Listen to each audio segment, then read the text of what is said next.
So students, last class में हम discuss कर रहे थे stability of carbocation and different effects जो कि डिटरमाइन करते हैं stability of carbocation, resonance, minus I, hyperconjugation and plus I. इनकी प्रायोरिटी ऑर्डर भी मैंने आपको बताया था। लास्ट क्लास में हमने हाइपर कॉन्जुगेशन भी डिस्कस किया, बट जितनी भी अभी तक हमने स्टेबिलिटी डिस्कस की थी दैट वर एल्काइल कार्बोकेटाइन की।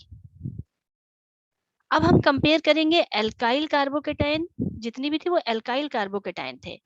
एल्काइल कार्बोकेटाइन का मतलब है कार्बन 3 वैलेंसी है और पॉजिटिव चार्ज है एंड तीनों बॉन्ड जो है वो सिग्मा बॉन्ड है। अब हम करेंगे vinyl carbocation. Vinyl carbocation, vinyl carbocation होता है जिस कार्बन पे पॉजिटिव चार्ज है, अगर उस पे जिस कार्बन पे पॉजिटिव चार्ज है अगर उस पे डबल बॉन्ड है then it is vinyl carbocation. Alkyl carbocation जिस कार्बन पे पॉजिटिव चार्ज है वो तीन तरफ हाइड्रोजन या कार्बन से अटैच्ड है then it is alkyl carbocation, ये विनाइल है। एंड एक होता है एलाइल कार्बोकेटाइन। एलाइल कार्बोकेटाइन जिस कार्बन पे पॉजिटिव चार्ज या वेकेंट ऑर्बिटल है उसके पास वाले पे डबल बॉन्ड है, कार्बन कार्बन डबल बॉन्ड है, एलाइल कार्बोकेटाइन। ठीक है, तो alkyl carbocation, vinyl carbocation and allyl carbocation में सपोज ये तीन चीजें हमारे सामने दी हुई हैं, दिस इज 3, ये तीन कार्बोकेटाइन हमारे पास दिए हुए हैं। This is first, this is second and this is third and we have to compare their stability. अभी तक मैं एल्काइल टाइप ऑफ या एल्काइल या एलाइल मैंने डिस्कस किया था। तो ऑब्वियसली यहाँ पे आपको दिखने में लग रहा है कि यहाँ पे दिस इज एल्काइल है, यहाँ पे भी सारे इस कार्बन पे सिग्मा बॉन्ड है बट पास वाले पाई बॉन्ड की वजह से यहाँ रेजोनेंस है, तो एलाइल कार्बोकेटाइन तो ड्यू टू रेजोनेंस स्टेबिलाईज हो जाते हैं। एल्काइल कार्बोकेटाइन भी स्टेबिलाईज होते हैं प्लस आर या हाइपर कॉन्जुगेशन से। यहाँ पे इस वाले में जैसे सपोज CH3 हम कर देते हैं तो CH3 में 3 अल्फा हाइड्रोजन आ जाएंगे और मिथाइल ग्रुप का प्लस आई इफेक्ट भी होता है एंड साथ में यहाँ तीन अल्फा हाइड्रोजन आ जाएंगे। ठीक है, तो यहाँ पे जो है इस वाले कार्बोकेटाइन में यहाँ पे प्लस आई है एंड हाइपर कॉन्जुगेशन है। नाउ अगर हम इसमें आते हैं विनाइल कार्बोकेटाइन की स्टेबिलिटी, तो अगर वैसे बताया जाए आपको थर्ड यहाँ पे सबसे ज्यादा स्टेबल है due to resonance followed by first जहाँ पे hyperconjugation and plus I effect है। एंड ऐसी क्या चीज है जो सेकंड लीस्ट स्टेबल है? Vinyl carbocation, this is vinyl carbocation is least stable carbocation. So whenever you have to compare stability of vinyl carbocation, ऐसा कार्बोकेटाइन जिसपे एक पाई बॉन्ड भी है, तो उसकी स्टेबिलिटी नॉर्मल कार्बोकेटाइन के कंपैरिजन में कम होती है। इसके पीछे क्या रीजनिंग है, सो इस क्लास में आपको ये एक्सप्लेन कर रही हूँ मैं कि विनाइल कार्बोकेटाइन की स्टेबिलिटी कम क्यों होती है। देखिए, अगर एक नॉर्मल कार्बोकेटाइन है like CH3 H and plus, इस पे एक पॉजिटिव चार्ज है एंड स्टेट ऑफ हाइब्रिडाइजेशन अगर हम यहाँ देखते हैं तो 3 सिग्मा बॉन्ड है with no lone pair, state of hybridization is sp2। And अगर हम विनाइल कार्बोकेटाइन देखते हैं यहाँ पर है H and double bond CH2। यहाँ पे अगर हम देखें तो एक तो पाई बॉन्ड है, ये एक पाई बॉन्ड है और 2 सिग्मा है और कोई लोन पेयर नहीं है, so state of hybridisation will be sp। कितने हाइब्रिड ऑर्बिटल बनेंगे वो इस बात पे डिपेंड करता है कि या कौन कौन से ऑर्बिटल हाइब्रिडाइजेशन में इन्वॉल्व होंगे, ये डिपेंड करता है कितने सिग्मा बॉन्ड है और कितने लोन पेयर है। तो यहाँ पे 3 सिग्मा बॉन्ड है तो sp2 हाइब्रिडाइजेशन, यहाँ पे 2 सिग्मा बॉन्ड है तो sp hybridization. This is the part of chemical bonding, आप लोग केमिकल बॉन्डिंग के वीडियो से समझ सकते हैं कि ऐसा क्यों होता है। स्टेट ऑफ हाइब्रिडाइजेशन जो है वो सिग्मा बॉन्ड पे डिपेंड क्यों करती है, sigma bond and lone pair पे। तो ये sp2 है और sp है। अब sp2 में अगर आप देखिए कार्बन sp2 है, कार्बन sp2 है तो sp2 में मिक्सिंग होती है s एंड 2p की, एक s मिक्स होता है। आप अगर इसका ऑर्बिटल डायग्राम बनाएंगे तो ये है 2s एक्साइटेड स्टेट में इस तरीके से आता है, एक इलेक्ट्रॉन एक इलेक्ट्रॉन एक इलेक्ट्रॉन एक। वैसे पहले हम कार्बन ग्राउंड स्टेट में बना लें। ग्राउंड स्टेट में होता है, वैलेंस इलेक्ट्रॉन्स ड्रॉ कर रही हूँ, 2s में 2 इलेक्ट्रॉन एंड 2p में 2 इलेक्ट्रॉन। एंड जब कोई बॉन्ड बनाने चलता है तो जब एलिमेंट्स पास आते हैं तो कुछ एनर्जी रिलीज होती है, this is a part of chemical bonding. ये इलेक्ट्रॉन यहाँ पे जंप कर जाता है, that is known as excited state. तो एक्साइटेड स्टेट में जो होता है दिस इज सिंगल इलेक्ट्रॉन और यहाँ पर सिंगल, 4 अनपेयर्ड इलेक्ट्रॉन्स है।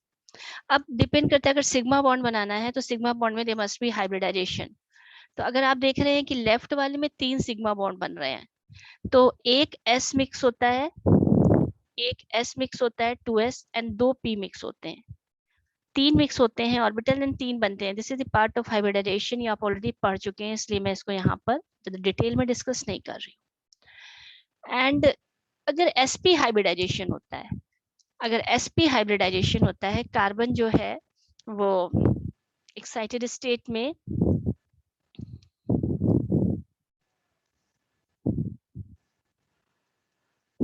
ये है sp,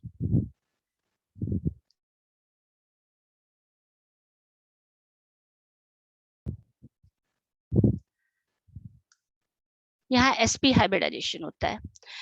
तो सिग्मा बॉन्ड दोनों ही कार्बन बना रहे हैं, sp2 वाले भी और sp वाला भी। बट अगर हम देखें तो इसका ऑर्बिटल का शेप क्या होता है, in case of sp2 hybrid orbital there is एक s और 2 p मिक्स कर रहा है, तो यहाँ पे हो जाएगा ये 25% s character and sorry 2s and 1p, तो 2p और 1s, मतलब 66.6% p character and 33.33% s character. एक s है और 2 p है, ठीक है। इसका हो जाएगा कंट्रीब्यूशन 1/3 और इसका हो जाएगा 2/3। तो p करेक्टर, p होते हैं डम्बल शेप, तो ये कुछ इस टाइप का शेप आता है and this is s character. यहाँ पे 33.33% जो है वो s करेक्टर है एंड 66.7% p करेक्टर है। Now in case of sp, s and p, तो sp में दोनों single, this is 1s and 1p, तो 1/2 इसका कंट्रीब्यूशन है, 1/2 इसका है, तो 1/2 एंड 1/2 के कंट्रीब्यूशन में हो जाएगा। ये कार्बन है जो कि sp हाइब्रिड बना रहा है, दिस इज p कैरेक्टर होता है डम एल और ये हो गया s। तो ये जो sp हाइब्रिड होते हैं ये इस तरीके का शेप होता है एंड sp2 में ये शेप होता है। 50% इसमें 50% होता है p एंड 50% होता है s कैरेक्टर। क्योंकि p इज इलोंगेटेड होता है, डम्बल शेप होता है, तो जो जितना ज्यादा परसेंटेज p कैरेक्टर बढ़ता है उतनी ही जो हाइब्रिड ऑर्बिटल है वो उतना ही इलोंगेटेड होता जाता है। लाइक sp3 में एक s and 3 p, it means 25% s and 75% p character होता है। तो ये सब this is the part of bonding. तो मैं केवल ये आपको बताना चाह रही हूँ कि ऐसा क्यों होता है कि विनाइल कार्बोकेटायन इज अनस्टेबल। अब अगर आप शेप ऑफ, जब ये शेयरिंग करेगा, माना ये हाइड्रोजन के साथ इलेक्ट्रॉन शेयर कर रहा है तो ये इलेक्ट्रॉन्स ऐसे लाएगा, शेयरिंग के इलेक्ट्रॉन, और माना ये भी हाइड्रोजन के साथ शेयर कर रहा है तो शेयरिंग के इलेक्ट्रॉन ऐसे होंगे। अब यहाँ पे इसके में हाइब्रिडाइजेशन है sp और यहाँ पे हाइब्रिडाइजेशन है sp2, तो कार्बन में प्रोटॉन, तो इस यहाँ पे भी 6 प्रोटॉन है और यहाँ भी 6 प्रोटॉन है। अब न्यूक्लियस का इलेक्ट्रॉन पे होल्ड sp वाले में ज्यादा होगा, बिकॉज उसका शेप ऐसा है ऑर्बिटल का कि electron they lie close to the nucleus. भाई ऑर्बिटल में तो इलेक्ट्रॉन रहते हैं, probability of finding electron is maximum in orbital, और ऑर्बिटल का शेप अगर ऐसा है कि that is much closer to the nucleus, तो sp हाइब्रिड जो है उसमें इलेक्ट्रॉन बहुत शेयरिंग के इलेक्ट्रॉन बहुत पास रहते हैं।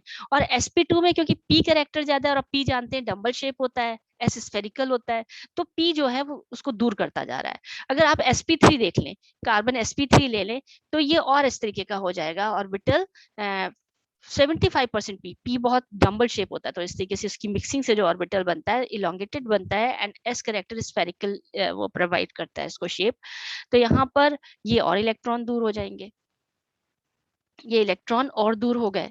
तो जो शेयरिंग के इलेक्ट्रॉन है वो सबसे पास रहते हैं, यहाँ पर भी 6 प्रोटॉन है कार्बन में सब जगह 6 प्रोटॉन है, लेकिन जो शेयरिंग के इलेक्ट्रॉन है वो सबसे ज्यादा पास रहते हैं, सबसे ज्यादा पास रहते हैं न्यूक्लियस में sp के, followed by sp2 and then sp3। और जब शेयरिंग के इलेक्ट्रॉन जितने पास रहेंगे न्यूक्लियस का इलेक्ट्रॉन पे होल्ड भी उतना ही ज्यादा होगा, तो कहने का मतलब है कि इलेक्ट्रोनेगेटिविटी जो है वो sp कार्बन की सबसे ज्यादा होती है, और उसके बाद कार्बन जो sp2 है उसकी होती है, और सबसे कम इलेक्ट्रोनेगेटिविटी होती है sp3 कार्बन की, क्योंकि उसमें इलेक्ट्रॉन जो है सबसे दूर रहते हैं। इलेक्ट्रोनेगेटिविटी होती क्या है? न्यूक्लियस का शेयर्ड इलेक्ट्रॉन पे होल्ड, और शेयर्ड इलेक्ट्रॉन पे जो होल्ड है वो sp में, देखिए इसका शेप ऐसा है कि they are very close to the nucleus, क्योंकि इसमें p कैरेक्टर कम है। तो अब अगर हम देखते हैं कि यहाँ पे विनाइल कार्बोकेटायन है जिसमें sp हाइब्रिड कार्बन है which is bearing positive charge, और यहाँ पे sp2 हाइब्रिड कार्बन है which is bearing positive charge. तो पॉजिटिव चार्ज दोनों ही बेयर कर रहे हैं, यहाँ पर ये भी पॉजिटिव चार्ज बेयर कर रहा है और यहाँ पर ये भी पॉजिटिव चार्ज बेयर कर रहा है, बट यहाँ पे एक sp hybrid carbon positive charge bear कर रहा है, वहां पे sp2 हाइब्रिड कार्बन बेयर कर रहा है। और जब sp हाइब्रिड कार्बन जो होता है दैट इज मोर इलेक्ट्रोनेगेटिव, अगर वो ज्यादा इलेक्ट्रोनेगेटिव है, electronegative element can not bear positive charge effectively, तो इसका पॉजिटिव चार्ज इसको और अनस्टेबल बनाएगा। और ये sp2 hybrid carbon is relatively less electronegative in comparison to sp hybrid carbon, तो इसका पॉजिटिव चार्ज उतना अनस्टेबल नहीं बनाएगा। एंड यही रीजन है कि vinyl carbocations are less stable than alkyl carbocation. Vinyl carbocation की स्टेबिलिटी इसलिए कम होती है क्योंकि उसमें क्या होता है कि जो पॉजिटिव चार्ज है वो sp हाइब्रिड कार्बन पे होता है, और sp हाइब्रिड कार्बन का जो शेप है अगर आप लोग पढ़ेंगे केमिकल बॉन्डिंग में, sp3 का ये शेप होता है, सॉरी sp3 का ये शेप होता है, sp2 का थोड़ा सा स्फेरिकल होने लगता है और sp में ज्यादा स्फेरिकल हो जाता है।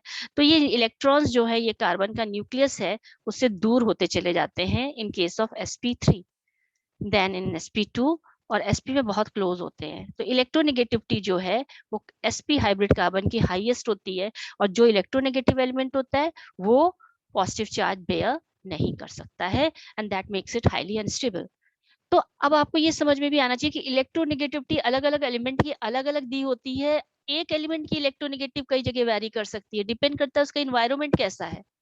एक ही एलिमेंट की जो इलेक्ट्रॉन अट्रैक्ट करने की पावर है शेयर्ड पेयर ऑफ इलेक्ट्रॉन को, वो अलग अलग कंडीशन में अलग अलग होती है। आप यहाँ हाइब्रिडाइजेशन का इफेक्ट देख रहे हैं इलेक्ट्रोनेगेटिविटी पर, तीनों जगह कार्बन है, लेकिन sp hybrid carbon is most electronegative, और मोस्ट इलेक्ट्रोनेगेटिव होने की वजह से vinyl carbocation is least stable carbocation. तो जब कंपैरिजन की बात आएगी तो विनाइल कार्बोकेटायन तो लीस्ट हो जाएगा, उसके बाद जो एल्काइल कार्बोकेटायन आएंगे उसमें हम resonance -i +i and hyper conjugation लगा के उनकी स्टेबिलिटी डिसाइड करेंगे। तो लास्ट लेक्चर तक हमने इस टाइप के कार्बोकेटायन डिस्कस किए थे जहां पे sp2 हाइब्रिडाइजेशन था। अब ये sp हाइब्रिड कार्बन है, कहीं भी sp हाइब्रिड कार्बोकेटायन अगर आपको दिखता है जिस कार्बन पे पॉजिटिव चार्ज है उसी पे पाई बॉन्ड है, that makes it highly unstable. Vinyl carbocations are highly unstable. ठीक है, ये चीज ध्यान रखिएगा। तो दिस इज एक कॉन्सेप्ट है ऑर्गेनिक केमिस्ट्री में which will be highly useful to you, and thank you.